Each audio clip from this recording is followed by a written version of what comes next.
morning, everyone. My name is Akash Guru.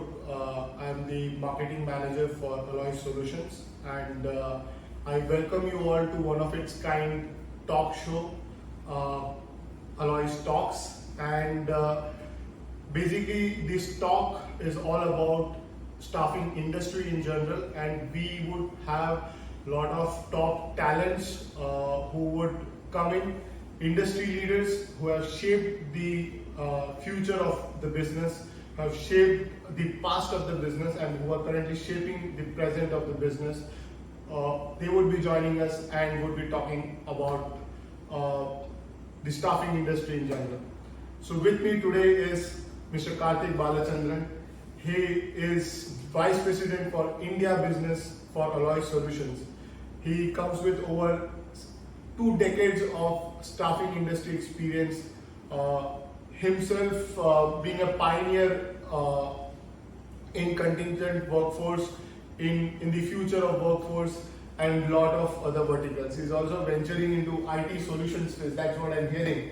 So good luck on that. And with this talk, I would want you to, share your perspective, your insights, your inputs on how the business is shaping up. So Karthik, first of all, welcome to ALOIS Talks. It's a great pleasure having you here. So the very first question that I would directly want to put to you, right, in the India business or Indian economy in general, we see there is a slowdown in hiring by top tier organizations. So what is your take on it, and what is the future that you foresee about this turmoil in general? First of all, thanks for having me, Akash. Good morning to you too.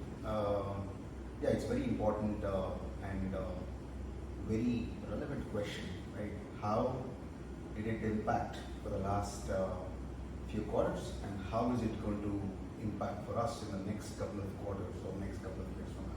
Let me tell you something honestly. This is like a bubble. We see this every 5 years once. It's like an election. Slowdown is like an election. So the bubble has to burst. Because it's very important to any organization to have right manpower. It's very important that every organization to have the right IT professionals. And this bubble, I am hoping, has bursted in the year 2024. See, why this basically happens is every organization needs a consolidation. Right? Consolidation is extremely important. And when consolidation happens, people like us definitely get impacted. But what we need to definitely understand with this consolidation is we get a better opportunity in the future. And that better opportunity is going to be bigger. It can compensate what loss we have had in previous years and so on. Second thing is technology landscape is moving really fast. It's rapid transformation, and people like us, staffing organizations like us, IT services organizations like us, one must understand that we need to change the way how we are looking at things today. We are not going to be an organization anymore, not going to be an organization who just provide human resources. We are an organization which will provide complete solutions to it. Manpower is just a part of it.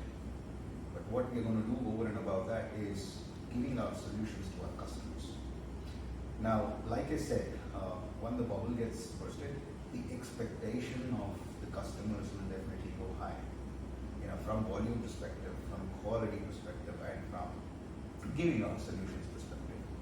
So that's more or less how I sort of look at how the market was last year, Akash, and how it's going to look like in the upcoming years now. Fantastic. So I believe it's a bubble, and you are completely right with what even we did our own internal research, marketing research, and we also found that companies are now moving ahead towards total talent management solutions and total talent augmentation services from the vendors out there. So tying that down to my next question, what do you see would be our the companies, the clients, their big challenges. These top giants of the industry, big players in the industry, the clients, right? What would be their challenges, key challenges in the upcoming future, and how are we planning to solve those problems for them? It's like a filling the blanks business, right? At the end of the day, one must understand what is the pain point of the customer. So let me go back and again let you know why consolidation happens. Consolidation is a challenging task even to our clients. Right? They need to go through a huge chunk of process activity, do a lot of optimization and do a lot of sunset with their procurement system to simplify the process. Now let me tell you very honestly, right? So why do they do that? It's a challenge. They do that because they either overhire resources, their projects that are expected, so especially service integrators, the projects expected from service integrators might not come in. They expect that they come in. Service integrators works in a very different way altogether. They hire people, they keep people on bench, they do a lot of other programs. And when they do not really match their expectation of getting a lot of projects on board, that's when you see people are shifted from one project to another and they do not really need people like us. See, client challenges are more, right? What we need to definitely understand is, I remember talking to one of my colleague a couple of days ago, and that gentleman said, Karthik, client says that we are not interested to add new partners on board, and my question to that person is, you don't have any problems at all in your organization. You don't have any, do you have any issues with them? Don't you have any issues with them? That's all. Let me put this way. And client says that, hey, I definitely have problem, but this problem is different that you can't be. But we explore what the problem is and we start looking at making solution to those problems. Right? There are many programs to it. See, let me tell you, we this year have looked at services in a very different way. All these while we were looking at how do we staff org, how do we place people permanently, like just this. We wanted to shift.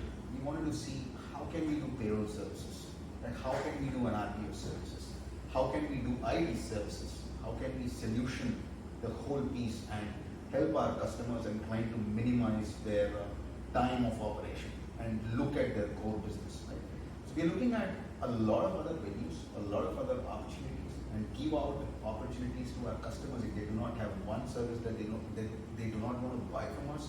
We have several other services that we sort of give it to them, and we have seen success with this as well. That's insightful. So what I understood is we are just moving away from being a staffing company to being a solutions provider. You give us problems and we are your top problem solvers. Absolutely. That's interesting insight to have, right? So moving away from challenges part, right? You walked us through in depth. I must say I'm really thankful to you for that part. You walked us through the client's key problems and challenges. What sort of solutions are we planning, to address these challenges, and considering the future part of it, the future of talent augmentation, the future of the solutions business? What is it in box, or what is it there in the mystery box for our clients that we sort of would provide and solve their challenges? Very good question. So let me tell you, yesterday my boss and I were discussing how are we going to become a big IT solutions company, and how are we going to become a company which is, say, a $8-10 million company. And we also decided that let's become a company which will start outsourcing their projects to manpower vendors. Today we are manpower vendors, and then we'll get to a stage where we'll start outsourcing our projects to manpower vendors. That's the vision, right, in a nutshell. But let me tell you what's in the box is there are many things in the box, right? We will continue to do what we've been doing in terms of giving human resource services, in terms of doing staff augmentation, business, like I mentioned, payroll, RPOs and stuff like that. But what we are also trying to do is we are trying to see if we can enter into government business. Right? Government business is quite huge for us, and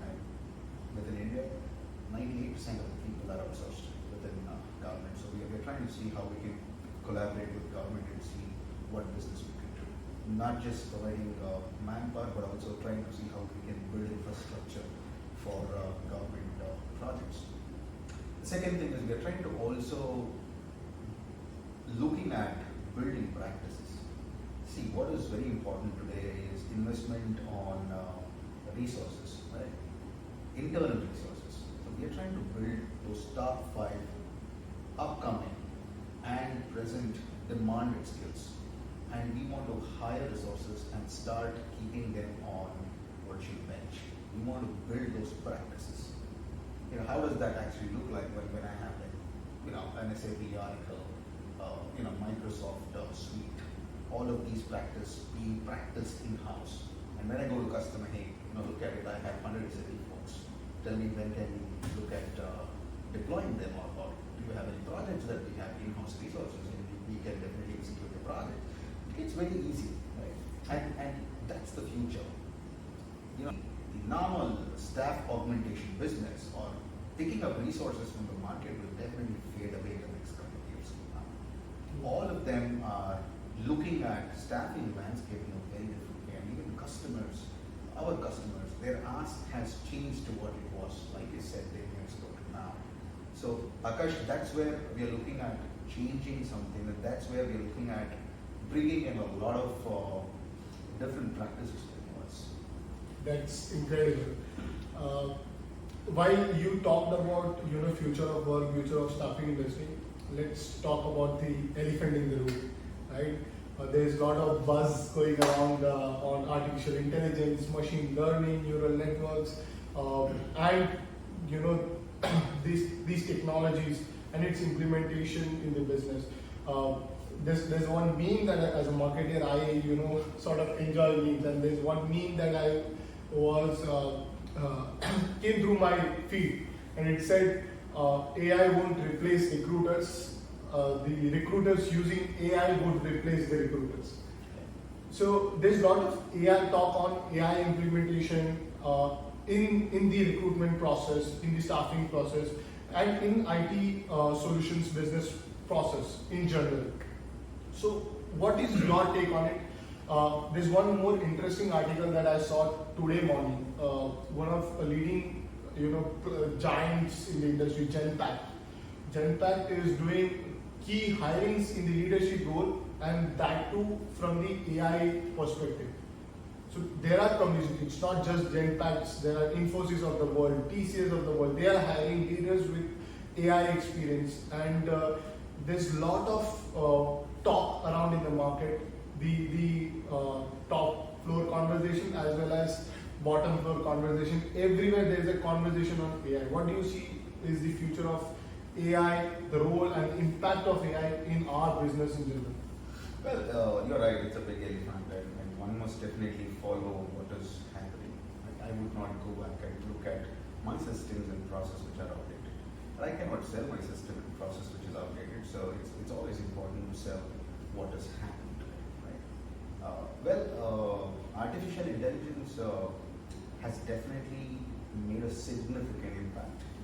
I know, just not from our industry, contemplating to different industries, artificial intelligence definitely has made a significant impact. And you're right, artificial intelligence cannot replace recruiters.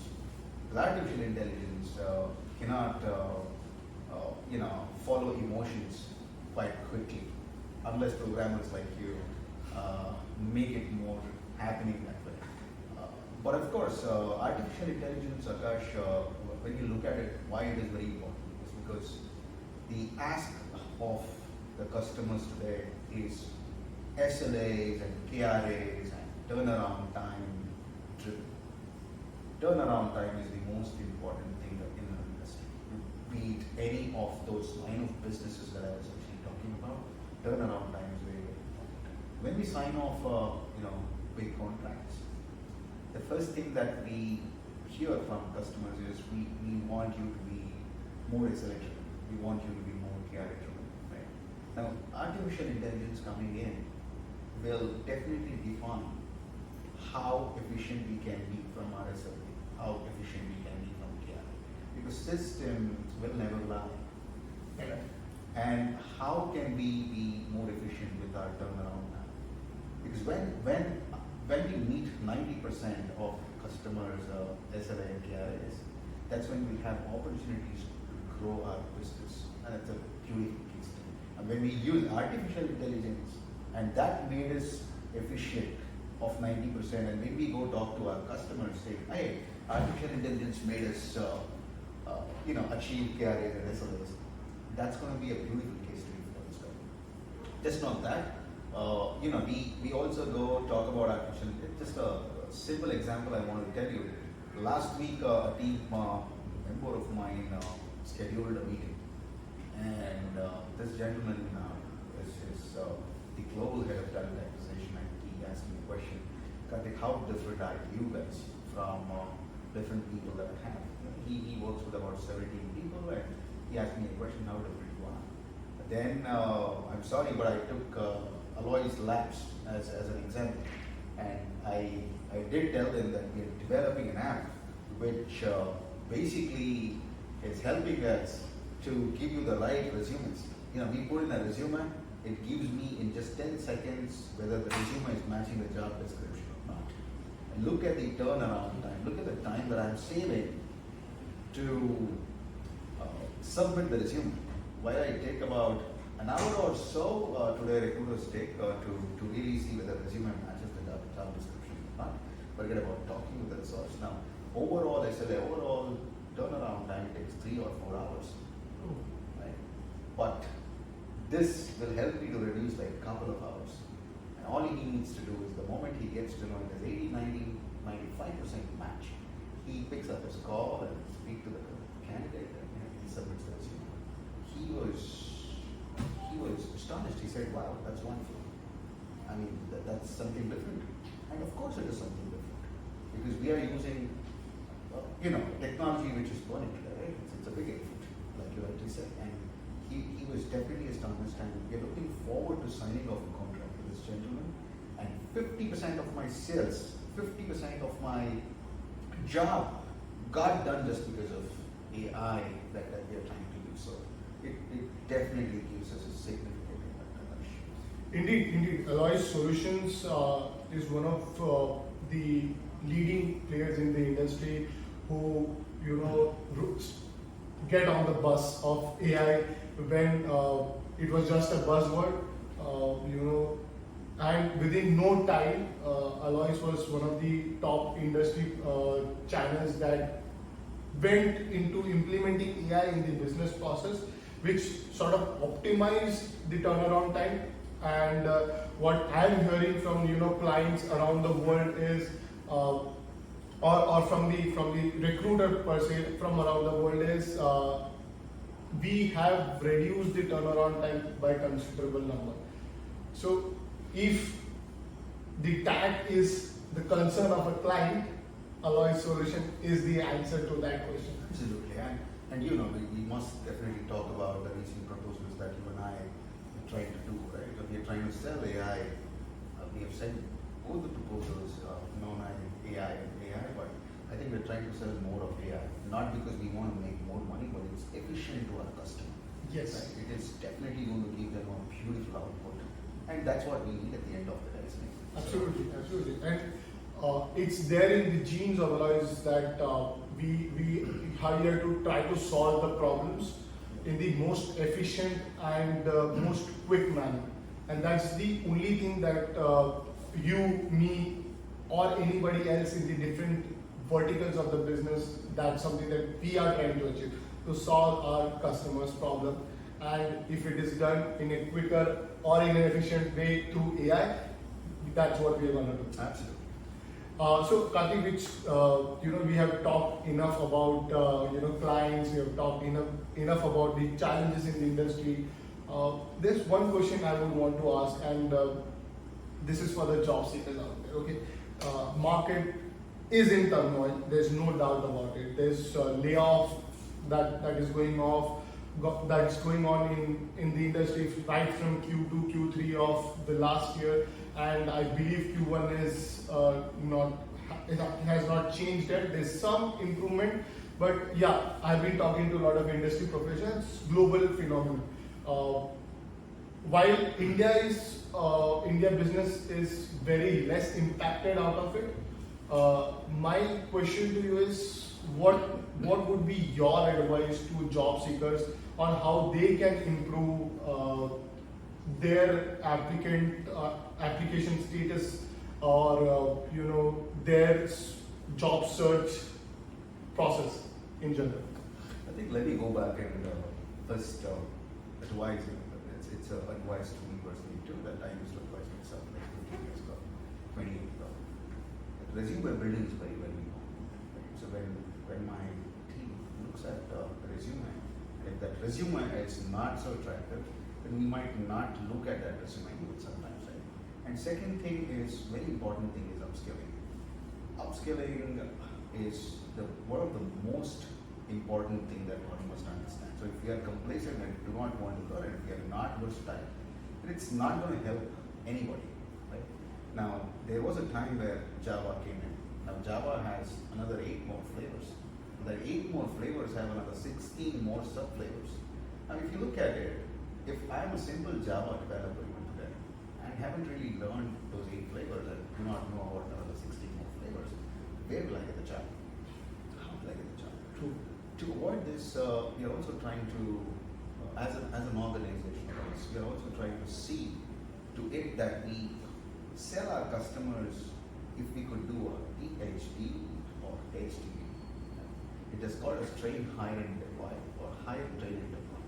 We will roll out a few programs in a quarter or 2 from now, but we would encourage our consultants, our existing consultants too, right? And people applying jobs on portals, the people who are aspiring to apply a job with us, to really go through different higher train and deploy programs that we're trying to build. What this is going to happen, Akash, is candidates from one technology will learn multiple technologies and their resume looks reasonably good. Not just resume looking, but also the kind of technologies they learn. If not practically, but at least to know how technology actually looks like, it's definitely going to give them a boost. And getting jobs for the roles will be much faster, much quicker. Right? So resume building and ensuring that they are versatile and ensuring that they keep learning technology. Because technology is not changing every day, it's changing every minute. We must understand. Right? And making sure that they continuously take training. So a lot of training programs, even in the market today, which we are also trying to do. But training and learning is absolutely. So job seekers, that's over 2 decades of experience that has spoken. Resume building, 1, training, upskilling, getting yourself updated to what is the new technology stack or the new problems that we need to solve, and that is the key for you to get on board to the next next journey, the next step to your career. And I would want every listener to take this mantra with you and sort of follow it. With this, that ends our first episode of ALOIS Talks. Thank you so much, Karthik, for your valuable insights. That was really, really insightful. There was a lot of stats, there was a lot of figures, case studies, and yeah, that comes from over 20 years of working in the industry, learning the industry, understanding the nuances of the industry. Thank you so much, Karthik, for your time, and I really appreciate it.